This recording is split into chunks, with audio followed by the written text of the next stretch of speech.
Hai kawan-kawan. Hari ini saya nak bercakap tentang patung boneka. Disediakan oleh kanak-kanak lelaki Ramen 10 November 2021 dari SMK Seri Kota Puteri. Pertamanya adalah pencipta patung boneka. Manekin adalah anak patung berbentuk manusia dengan seluruh badan atau separuh badan yang dijadikan model untuk mempengarangkan busana di kedai. Anak patung ini sering dipamerkan di tingkap kedai atau butik sehingga disebut juga anak patung tingkap kedai. Pakaian yang dipakai manekin merupakan fashion terkini. Kebenarannya bertujuan untuk menarik perhatian orang ramai untuk melihat-lihat dan kemudian membeli. Keduanya adalah sejarah patung boneka. Istilah ini juga digunakan untuk anak patung seukuran manusia dengan simulasi saluran pernafasan yang digunakan dalam pengajaran pertolongan cermas dan setia selama tahun 1950. Manekin digunakan dalam ujian senjata nuklear untuk membantu menunjukkan kesan senjata nuklear pada manusia. Asal kata manekin ialah manekin dari bahasa Belanda pertengahan yang bermaksud orang kecil atau anak patung kecil. Makna manekin yang lain adalah peragawati atau model. 10 senarai patung boneka. Pertamanya adalah God's Cathy. Ininya adalah gambar. Tempat kedua dalam penafaran itu pergi kepada boneka asal Jerman Cina Cathy dari jenama Gotch. Ketinggiannya adalah 50 cm dan wajahnya diolah secara terperinci. Proporsi realistik yang dibingkai oleh bulu mata, ekspresi wajah yang tentang, hidung yang sedikit terbalik dan bibirnya yang montok.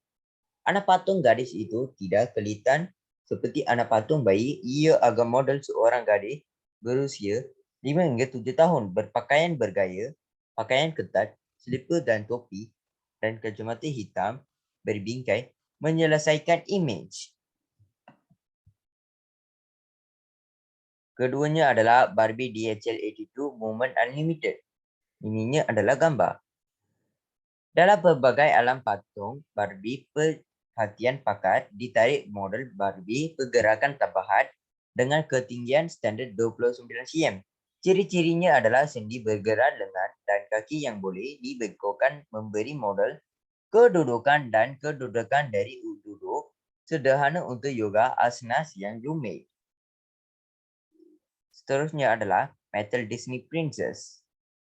Metal membawakan satu siri mereka berdasarkan animasi Disney Elsa Princess, Anna dari filem Frozen, Cinderella, Belle, Snow White, Medea, dan Ariel. Ini adalah patung 28 hingga 29 cm tinggi dengan struktur badan yang sama.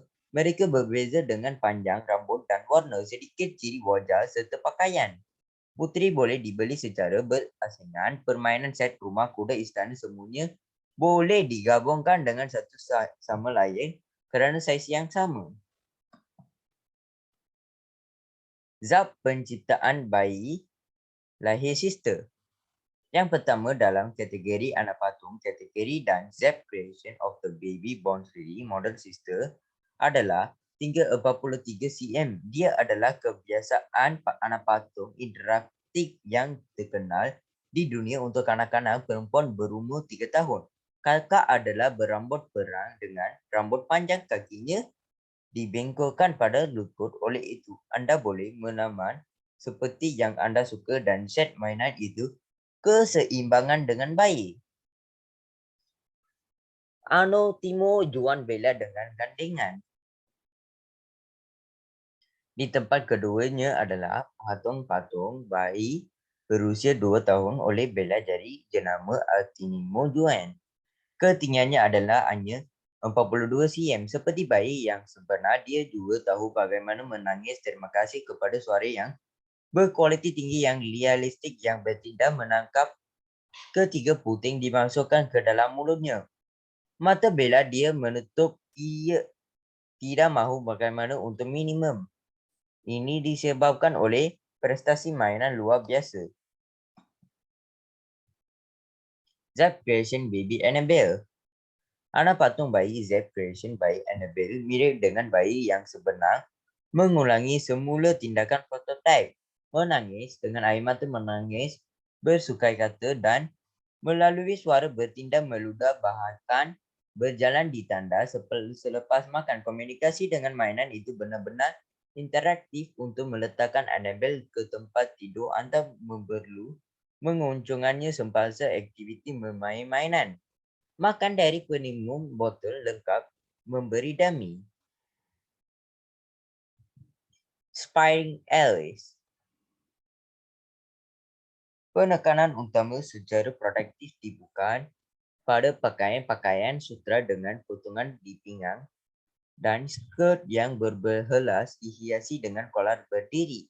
Kardingan topi lenging di kaki-kaki kasut, tapi mana Alice dapat berdiri butiran perhiasan dan kemungkinan mengeluarkan pakaian dengan anak patung berpakaian direka untuk mengembangkan imajinasi kreatif dan kemahiran motor halus kanak-kanak perempuan dari 3 tahun.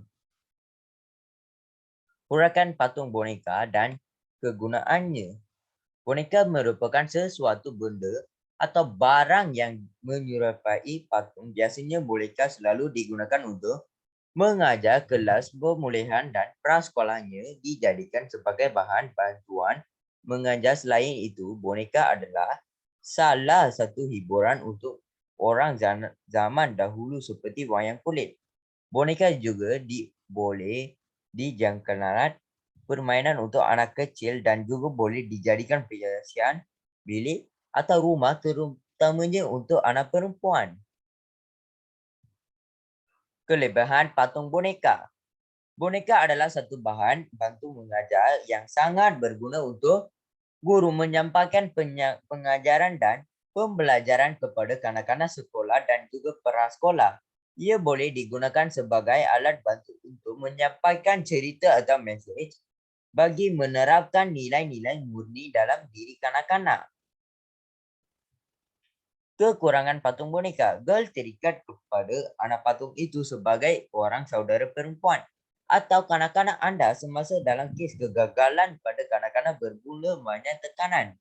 Sifat sensitif boleh menolak untuk makna satu berubah-ubah tentang hakikat bahawa anak patung mereka tidak makan, tidak minum dan tidak tidur. Kesimpulan tentang patung boneka. Kepentingan boneka dan hubungan dengan kurikulum dan bidang pengalaman adalah sebagai kaedah mempengaruhi kanak-kanak menghubung kaitkan dengan keseronokan, meningkatkan perhatian, meredakan tekanan, meluaskan peredaran kata kanak-kanak di samping memperkenalkan kanak-kanak kepada penggunaan simbolik. Itunya adalah untuk hari ini. Sekian, terima kasih para penonton. Jangan lupa untuk like, share, and subscribe. Bye.